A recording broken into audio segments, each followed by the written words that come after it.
iste'mol qilyapti. Mana qishlog'imizga kirib borayotgan joygacha ko'ring masofani. Mana shuncha joydagi gaz turbalarni o'z jig'ildoniga urdi Sa'dullayev Begmat.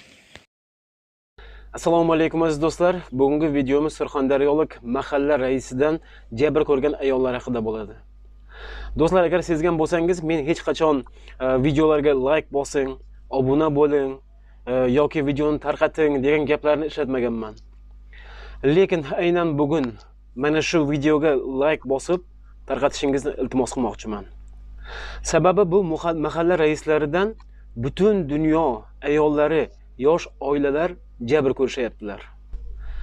Mana bunga o'xshagan mahalla raislari yosh oilalardan shu bolalarning pullarini chiqarib beraman deb 1-2 oyliklarni olib hayot kechirishyaptilar. O'z bolalariga, o'z nabiralariga ana shu harom pullarni yedirib ichirayaptilar. Men bu gaplarni o'zimdan to'qib aytayotganim yo'q. Aynan ana shu mahalla raisi ustidan bir necha bora, bir necha ayollardan videolar kelgan. Mana o'zingiz ko'rishingiz mumkin. Telefon Mustaqillik jamoat xo'jaligining Minora mahallasida yashayman. Bizning Minora mahalla mahalla raisini ustidan shikoyat qilish uchun. Men Denov tumani Minora mahallasida yashayman. Balarim pulini chiqarishga bordim. Ha? Men Minora mahallasi Denov tumanidaman. Minora Shikoyatingiz bor. 2016-17 yil arasiga bolalar pulini chiqaring deganimga Aziz do'stlar, keling bunga befarq bo'lmaylik. Videoni kengroq tarqataylik.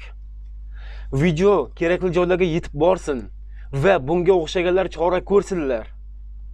Agar befarq bo'ladigan bo'lsak, har birimizning boshimizga tushadi shu ahvol. Shundoq ham O'zbekistonning barcha viloyat va tumanlarida mana shu ahvol.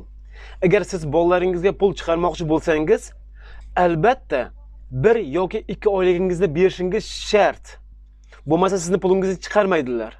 Qandaydir bahonalarni topadi-yu, chiqarmaydilar pullaringizni. Shu o'rinda yana bir gap aytib o'tmoqchi edim. U ham bo'lsa, mening o'zimning tug'ilib o'sgan joyimdagi ana shu pullarni chiqarib beradigan akamizga. Hozircha ismingizni aytmayman.